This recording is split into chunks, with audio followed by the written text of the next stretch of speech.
साहित्य सोपान मंच पर आप सभी का पुनः स्वागत है। मैं संदीप वैष्णव आज उसी ऐतिहासिक कहानी के दूसरे भाग के साथ में प्रस्तुत हूँ। आज हम जयशंकर प्रसाद द्वारा रचित आकाशदीप कहानी के दूसरे भाग के बारे में अध्ययन करेंगे। निर्जन समुद्र के उपकूल में वेला से टकराकर लहरें बिखर जाती थी। पश्चिम का पथिक थक गया था, उसका मुख पीला पड़ गया।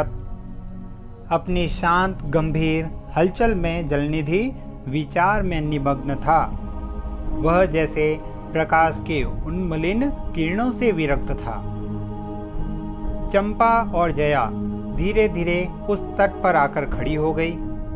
तरंग से उड़ते हुए पवन ने उनके वसन को अस्त व्यस्त कर दिया। जया के संकेत से एक छोटी सी नौका आई। दोनों के उस पर बैठते ही नाविक उतर गया। जया नाव खेने लगी। चंपा मुग्ध सी समुद्र के उदास वातावरण में अपने को मिश्रित कर देना चाहती थी। इतना जल, इतनी शीतलता, हृदय की प्यास न बुझी। पी सकूंगी? नहीं तो जैसे वेला में चोट खाकर सिंधु चिल्ला उठता है, उसी के समान रोदन करूं या जलते हुए स्वर्ण गोलक सदृश अनंत जल में डूबकर बुझ जाऊं? चंपा के देखते देखते पीड़ा और ज्वलन से आरक्त बिंब धीरे धीरे सिंधु में चौथाई, आधा, फिर संपूर्ण विलीन हो गया। एक दीर्घ निश्वास लेकर चंपा ने मुंह फेर लिया। देखा तो महानाविक का बजरा उसके पास है। बजरा यानी नाव। बुद्धगुप्त ने झुककर हाथ बढ़ाया। चंपा उसके सहारे बजरे पर चढ़ गई। दोनों पास पास बैठ गए। इतनी छोटी नाव पर इधर घूमना ठीक नहीं। पास ही वह जलमग्न शैलखंड है। कई नाव टकरा जाती या ऊपर चढ़ जाती। चंपा तो अच्छा होता बुद्धगुप्त, जल में बंदी होना कठोर प्राचीरों से तो अच्छा है। आह चंपा, तुम कितनी निर्दयी हो। बुद्धगुप्त को आज्ञा देकर देखो तो वह क्या नहीं कर सकता। जो तुम्हारे लिए नए द्वीप की सृष्टि कर सकता है, नई प्रजा खोज सकता है, नए राज्य बना सकता है, उसकी परीक्षा लेकर तो देखो। कहो चंपा, वह कृपाण से अपना हृदय पिंड निकाल अपने हाथों अतल जल में विसर्जन कर दे। महानाविक, जिसके नाम से बाली, जावा और चंपा का आकाश गूंजता था, पवन थर्राता था, घुटनों के बल चंपा के सामने छलछलाई आंखों से बैठा था। सामने शैलमाला की चोटी पर हरियाली में विस्तृत जल देश में नील पिंगल संध्या, प्रकृति के सहृदय कल्पना, विश्राम की शीतल छाया स्वप्न लोक का सृजन करने लगी। उस मोहिनी के रहस्यपूर्ण नील जाल का कुहक स्फुट हो उठा। जैसे मदिरा से सारा अंतरिक्ष सिक्त हो गया। सृष्टि नील कमलों में भर उठी। उस सौरभ से पागल चंपा ने बुद्धगुप्त के दोनों हाथ पकड़ लिए। वहाँ एक आलिंगन हुआ, जैसे क्षितिज में आकाश और सिंधु का। किंतु उस परिरंभ में सहसा चैतन्य होकर चंपा ने अपनी कंचुकी से एक कृपाण निकाल लिया। बुद्धगुप्त, आज मैं अपने प्रतिशोध का कृपाण अतल जल में डुबो देती हूँ। हृदय ने छल किया, बार बार धोखा दिया। चमक कर वह कृपाण समुद्र का हृदय बेंधता हुआ विलीन हो गया। तो आज से मैं विश्वास करूं? क्षमा कर दिया हो गया? आश्चर्यचकित कंपित कंठ से महानाविक ने पूछा। विश्वास? कदापि नहीं बुद्धगुप्त। जब मैं अपने हृदय पर विश्वास नहीं कर सकती, उसी ने धोखा दिया, तब मैं कैसे कहूँ मैं तुम्हें घृणा करती हूँ। फिर भी तुम्हारे लिए मर सकती हूँ। अंधेर है जलदस्यु, तुम्हें प्यार करती हूँ। चंपा रो पड़ी।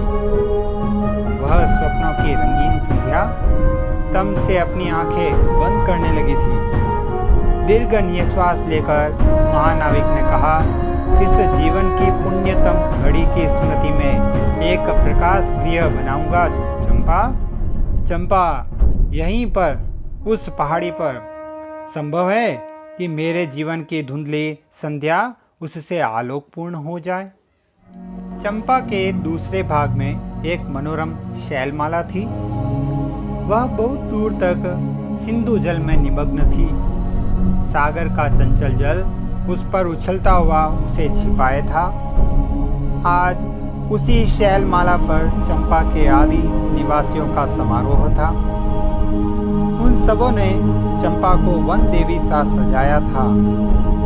ताम्रलिप्ति के बहुत से सैनिक नाविकों की श्रेणी में वन कुसुम विभूषिता चंपा शिविकारूढ़ होकर जा रही थी। शैल के एक ऊंचे शिखर पर चंपा के नाविकों को सावधान करने के लिए सुदृढ़ दीप स्तंभ बनवाया गया था।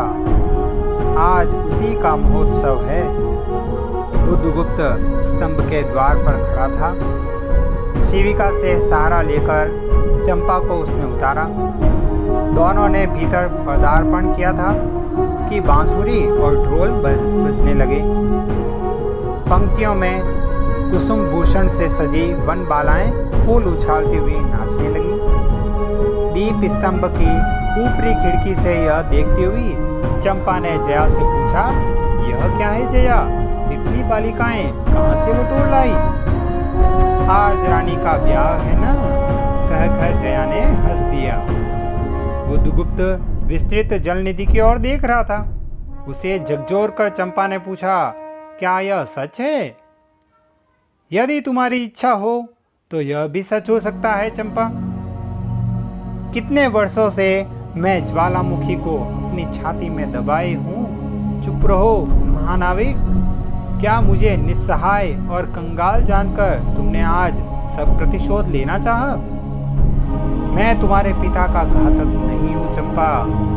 वह एक दूसरे दस्यु के शस्त्र से मरे। यदि मैं इसका विश्वास कर सकती बुद्धगुप्त, वह दिन कितना सुंदर होता, वह क्षण कितना स्मरणीय। आह, तुम इस निष्ठुरता में भी कितने महान होते। जया नीचे चली गई थी।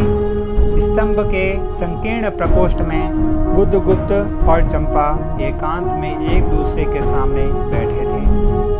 बुद्धगुप्त ने चंपा के पैर पकड़ लिए। उच्छ्वसित शब्दों में वह कहने लगा, चंपा, हम लोग जन्मभूमि भारतवर्ष से कितनी दूर इन निरीह प्राणियों में इंद्र और शची के समान पूजित है, पर न जाने कौन अभिशाप हम लोगों को अभी तक अलग किए हैं। स्मरण होता है वह दार्शनिकों का देश, वह महिमा की प्रतिमा। मुझे वह स्मृति नित्य आकर्षित करती है, परंतु मैं क्यों नहीं जाता? जानती हो, इतना महत्व प्राप्त करने पर भी मैं कंगाल हूँ। मेरा पत्थर सा हृदय एक दिन सहसा तुम्हारे स्पर्श से चंद्रकांत मणि की तरह द्रवित हुआ। चंपा, मैं ईश्वर को नहीं मानता, मैं पाप को नहीं मानता, मैं दया को नहीं समझ सकता, मैं उस लोक में विश्वास नहीं करता, पर मुझे अपने हृदय में के एक दुर्बल अंश पर श्रद्धा हो चली है। तुम न जाने कैसे एक बहकी हुई तारिका के समान मेरे शून्य में उदित हो गई हो। आलोक की एक कोमल रेखा इस निविड़तम में मुस्कुराने लगी। पशुबल और धन के उपासक के मन में किसी शांत और एकांत कामना की हंसी खिलखिलाने लगी, पर मैं न हंस सका। चलोगी चंपा, पोतवाहिनी पर असंख्य धनराशि लादकर राज रानी सी जन्मभूमि के अंक में? आज हमारा परिणय हो, कल ही हम लोग भारत के लिए प्रस्थान करें। महानाविक बुद्धगुप्त की आज्ञा सिंधु की लहरें भी मानती है। वे स्वयं उस पोत पुंज को दक्षिण पवन के समान भारत में पहुंचा देगी। आह चंपा, चलो। चंपा ने उसके हाथ पकड़ लिए। किसी आकस्मिक झटके ने एक पल भर के लिए दोनों के अधरों को मिला दिया। सहसा चैतन्य होकर चंपा ने कहा, बुद्धगुप्त, मेरे लिए सब भूमि मिट्टी है, सब जल तरल है, सब पवन शीतल है, कोई विशेष आकांक्षा हृदय में अग्नि के समान प्रज्वलित नहीं। सब मिलाकर मेरे लिए एक शून्य है। प्रिय नाविक, तुम स्वदेश लौट जाओ विभवों का सुख भोगने के लिए और मुझे छोड़ दो इन निरीह भोले भाले प्राणियों के दुख की सहानुभूति और सेवा के लिए। तब मैं अवश्य चला जाऊंगा चंपा। यहाँ रहकर मैं अपने हृदय पर अधिकार रख सकूं, इसमें संदेह है। आह, उन लहरों में मेरा विनाश हो जाए। महानाविक के उच्छ्वास में विकलता थी। फिर उसने पूछा, तुम अकेली यहाँ क्या करोगी? पहले विचार था कि कभी कभी इस द्वीप स्तंभ से आलोक जलाकर अपने पिता की समाधि का इस जल से अन्वेषण करूंगी, किंतु देखती हूँ मुझे भी इस चीज में जलना होगा जैसे आकाशदीप। एक दिन स्वर्ण रहस्य के प्रभात में चंपा ने अपने दीप स्तंभ पर से देखा, सामुद्रिक नावों की एक श्रेणी चंपा का उपकूल छोड़ पश्चिम उत्तर की ओर महाजल ब्याल के समान संतरण कर रही है। उसकी आंखों से आंसू बहने लगे। यह कितनी ही शताब्दियों पहले की कथा है। चंपा